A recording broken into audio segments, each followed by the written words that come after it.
Hello and welcome back guys. स्वागत है आप सबका हमारे यूट्यूब चैनल टेक लवर पे। काफ़ी दिन से फ्रेंड्स वीडियोज अपलोड नहीं हो पाया, जिसके मेरा थोड़ा स्वास्थ्य ख़राब चल रहा था, जिसकी वजह से मैं वीडियो अपलोड नहीं कर पा रहा था। और आज हम आपसे फिर से आपके सामने प्रस्तुत हुए हैं एक नए वीडियो के साथ, जिसमें कि आज का हमारा जो वीडियो होने वाला है उसमें हम आपको बताएंगे इंडस्ट्री 4.0 के बारे में कि इंडस्ट्री 4.0 क्या है, कैसे काम करती है, क्या क्या इसमें नया एडवांसमेंट है, इसके एप्लीकेशंस और भी सारी चीज़ों के बारे में आज आपको जानने को मिलेगा। तो चलिए दोस्तों, इसी के साथ शुरू करते हैं आज के इस वीडियो को।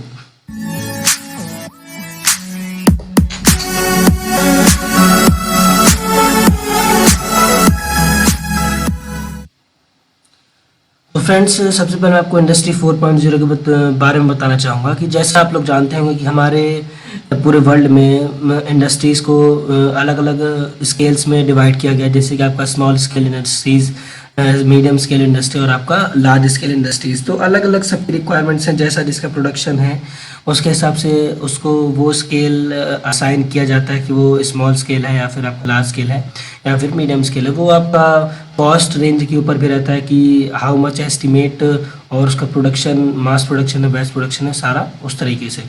तो इंडस्ट्री 4.0 के बारे में मैं आज आपको बताने चाह रहा हूँ। वैसे फ्रेंड्स, इसको आप एक एज अ लेक्चर मत मानिएगा, मैं सिर्फ इंडस्ट्री 4.0 को स्पेसिफिक लेकर आज चलने वाला हूँ यहाँ पर।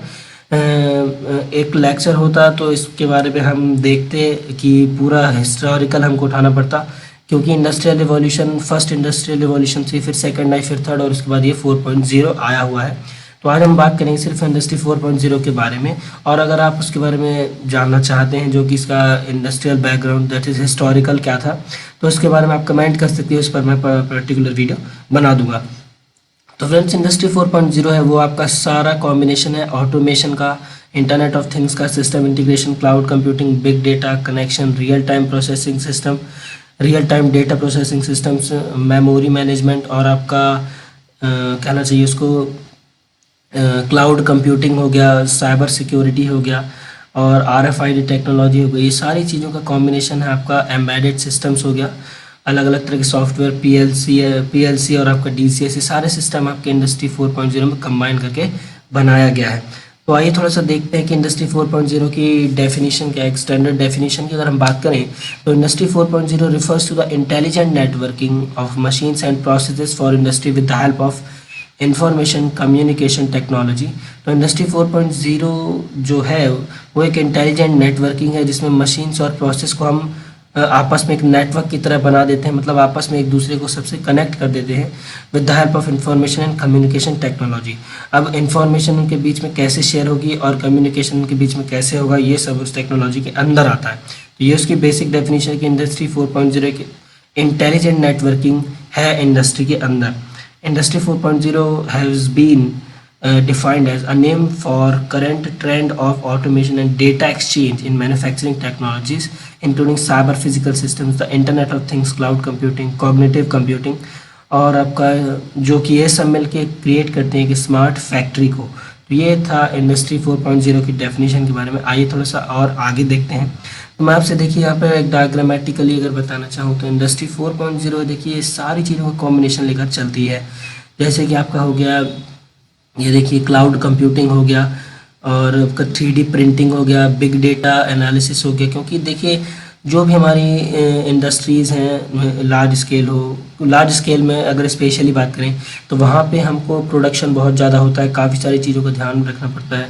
वहाँ पे हमको बिग डेटा का यूज़ करना है और सारी चीज़ों को कैसे बिग डेटा का एनालिसिस करना है, उसको प्रोसेस करना है। तो वहाँ पे बिग डेटा की टेक्नोलॉजी, ऑगमेंटेड रियलिटी, दोस्तों आप लोगों ने सुना होगा वर्चुअल रियलिटी के बारे में, जो कि एक पुराना कॉन्सेप्ट हो चुका है। अब एक नया कॉन्सेप्ट जो हमारे अभी रियल वर्ल्ड में आया हुआ है वो है ऑगमेंटेड रियलिटी। तो यहाँ पे काफ़ी सारे ऐसे एनवायरनमेंट को क्रिएट करके हम एक रियल चीज़ को देख पाते हैं बाय यूजिंग आपका पर्टिकुलर गॉगल्स और स्पेक्टेकल्स, पर्टिकुलर टाइप ऑफ। तो वो एक ऑगमेंटेड रियलिटी का भी हिस्सा है। ये भी इंडस्ट्री 4.0 के अंदर था। आपके रोबोट्स एंड कोबॉट्स, ये सारी चीज़ें, इंटरनेट ऑफ थिंग्स हो गया, सिमुलेशन हो गया, आप जो भी प्रोडक्ट बना रहे हैं उसका सिमुलेशन करके आप देख, साइबर सिक्योरिटी हो गया। साइबर सिक्योरिटी भी देखिए इंडस्ट्री 4.0 का बहुत अहम हिस्सा है, क्योंकि इंडस्ट्री 4.0 में ज़्यादातर चीज़ें आप देखेंगे तो वो स्मार्ट हैं और उसमें आप देखेंगे डेटा का एक्सचेंज बहुत ज़्यादा हो रहा है, तो वहाँ पर साइबर सिक्योरिटी भी काफ़ी अहम रोल प्ले करता है, जिसमें कि आपका ऑथराइजेशन, डेटा थेफ्ट और आपका कहना चाहिए कोई किसी तरह का इम्पोर्टेंट चीज़, कोई क्रिटिकल डॉक्यूमेंट्स का थेफ्ट हो गया या फिर कोई डेटा लीक हो गया, तो यहाँ सारी साइबर सिक्योरिटी भी अहम रोल प्ले करती है। सिस्टम इंटीग्रेशन हो गया। सिस्टम इंटीग्रेशन में फ्रेंड्स हम देखेंगे कि किस तरह के सॉफ्टवेयर हार्डवेयर के बीच का इंटरफेस, उसको कैसे कनेक्ट कर रहे हैं, और अलग अलग मशीन्स के बीच में कम्युनिकेशन, जैसे आपका जीओटी टर्मिनल्स होते हैं और आपके स्केडा पीसीज होते हैं, और पीएलसी से सारी चीज़ों को कैसे कनेक्ट करना है, उसको डेटा कैसे हमको ह्यूमन रीडेबल फॉर्म में लेकर आना, वो सिस्टम इंटीग्रेशन होता है। क्लाउड कंप्यूटिंग भी है, जैसे प्रोडक्शन हो रहा है लॉट अमाउंट में, उसको कितने दिन तक स्टोर करके रखना है। जैसे मार्केट में आपका सेल्स हुआ, उसके बाद वो डेटा अगर कोई डिफेक्ट मिला मार्केट में, तो उसका हम एनालिसिस करते हैं पीछे आके, जो कि हमारा क्लाउड में सेव होता है। थोड़ा सा हम एप्लीकेशंस के बारे में बात करेंगे फ्रेंड्स, तो एप्लीकेशंस इसके काफ़ी ज़्यादा हैं इंडस्ट्री 4.0 के। तो एरोस्पेस इंडस्ट्रीज में देखिए, इनको ऐसा भी कहा जाता है कि to low volume for very extensive automation. इसमें देखिए वॉल्यूम तो बहुत कम बनता है, जैसे एक प्लेन, दो प्लेन, 10 to 15 प्लेन्स, 50 भी हो सकते हैं, लेकिन यहाँ पे एक्सटेंसिव ऑटोमेशन बहुत ज़्यादा होता है। मतलब ऑटोमेशन के कंपैरिजन में जो वॉल्यूम का प्रोडक्शन है वो बहुत ही कम होता है, इसलिए इसको to low volume for every extensive automation भी कहा जाता है। इसके बाद जो इंडस्ट्री 4.0 में जो इसकी स्मार्टनेस है, उसका जो अगर मैं आपको कैरेक्टर बताऊँ तो मशीन्स, ऐसी मशीन्स जो कि प्रेडिक्ट कर सकती हैं अपने फेलर को और मेंटेनेंस को ट्रिगर कर सकती हैं सेल्फ ऑटोनोमसली, मतलब खुद ही प्रेडिक्ट कर लेंगी कि फेलर कहाँ पर होने वाला, और उसको खुद ही मेंटेनेंस भी कर लेंगी खुद ही, मतलब सेल्फ से ही उसको रिपेयर कर लेंगे, मतलब सेल्फ रिपेयरेबल। जैसे कई बार क्या होता है फ्रेंड्स, हमारे जैसे अगर हम ह्यूमन बिहेवियर की बात करें, तो ह्यूमन बिहेवियर में कई बार क्या होता है, जैसे आपका हाथ कई बार मुड़ जाता है या फिर और भी कोई ऐसी चीज़ रह जाती है जिसके कारण आपको थोड़ा सा हार्म होता है, लेकिन आप उसको सेल्फ रिपेयर कर लेते हैं, या फिर कहना चाहिए हमारी जो बॉडी की सेल्स है वो उसको सेल्फ रिपेयर कर लेती है। तो ऐसी चीज़ों का डेवलपमेंट मशीन्स के अंदर करना ही वो इंडस्ट्रियल 4.0 का एक काफ़ी अहम हिस्सा है। Self organized coordination that react to unexpected change in production. अब देखिए क्या है, इंडस्ट्रीज़ में हर बार कंडीशंस एक जैसी नहीं रहती, कभी प्रोडक्शन ज़्यादा है, कभी प्रोडक्शन कम है, तो वहाँ पे उन इंटेलिजेंट मशीन्स को कोऑर्डिनेशन कैसे करना है, अगर के प्रोडक्शन कोई चेंज आ रहा है, तो इसके लिए भी आजकल मशीन्स को इतना इतना कैपेबल बनाया जा रहा है कि वो डेटा को प्रोसेस कर सके, और अनएक्सपेक्टेड चेंज, जैसे कि सडन चेंज कभी बहुत ज़्यादा होगा, कभी बहुत कम होगा, उस तरह के चेंज को अडॉप्ट करने के लिए भी टेक्नोलॉजी हम उनके अंदर डाल रहे हैं। और उसके बाद फूड इंडस्ट्रीज़ हो गया। फूड इंडस्ट्रीज़ में भी काफ़ी ज़्यादा अहम है फ्रेंड्स इंडस्ट्री 4.0। डिफरेंट तरह के सेंसर्स एंड अदर थिंग्स, जैसे कि आपका स्मार्ट सेंसर्स हो गया, RFID टैग्स हो गए, और PLCs हो गया, वो सारी चीज़ें हमको फूड इंडस्ट्रीज़ में बहुत इंपॉर्टेंट रहता है। इंडस्ट्री 4.0 का ट्रांसपेरेंसी भी हमको चाहिए रहती है, क्योंकि फूड आप जानते हैं कि कितना क्रिटिकल है, क्योंकि ये लोगों में डिस्ट्रीब्यूट होता है। अगर कोई ऐसी पॉइजनस या फिर ऐसी कोई चीज़ चली गई तो बहुत ज़्यादा नुकसान हो जाएगा। ऑटोमोबाइल इंडस्ट्रीज़ में भी इसका बहुत ज़्यादा अहम रोल प्ले करते हैं, जैसे असेंबली लाइन्स हो गई, इंजन असेंबली हो गई, आपका व्हीकल असेंबली हो गई, इन सारी जगह पर बहुत इंपॉर्टेंट रोल प्ले करता है। तो फ्रेंड्स, आज मैं आपको थोड़ा सा अपने चैनल में कुछ नया बताने जा रहा हूँ, जिसमें कि यहाँ पे हमने कुछ कोर्सेज लॉन्च किए हैं।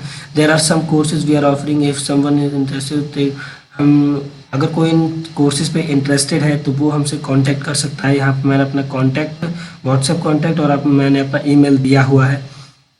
अगर कोई भी इंटरेस्टेड है, क्योंकि देखिए 2021 और 2022 जो हमारा फ्यूचर आने वाला है, 1-2 साल के अंदर बिलियंस ऑफ जॉब निकलने वाली हैं, जॉब वैकेंसीज होंगी। पर जो भी मैंने यहाँ पर ये आपको 16 प्रोग्राम्स बताए हैं, जैसे ही आपका ब्लॉकचेन हो गया, पाइथन कोर हो गया, पाइथन एडवांस हो गया, AI/ML DL हो गया, that is machine learning and deep learning, cyber security, Linux specialist हो गया, डेवलपर ऑप्शंस हो गया, और आपका इसके बाद एम्बेडेड सिस्टम्स हो गया, AWS हुक, जैसे अमेजोन वेब सर्विस और हडूप में काम करने के लिए भी लोगों को काम होगा।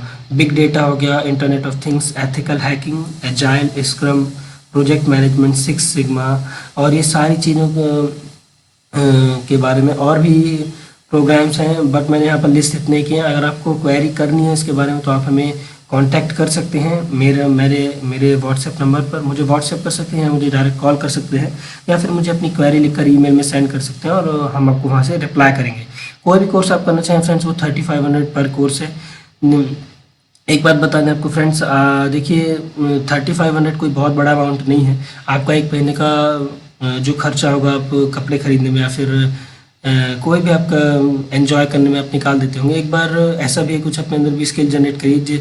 ऐसा नहीं है कि आपको इनमें से कोई भी एक भी चीज़ के अंदर इंटरेस्ट ना हो। अगर आप थोड़ा सा चीज़ों के बारे में एक्सप्लोर करेंगे तो आपको ज़रूर ही इंटरेस्ट आएगा।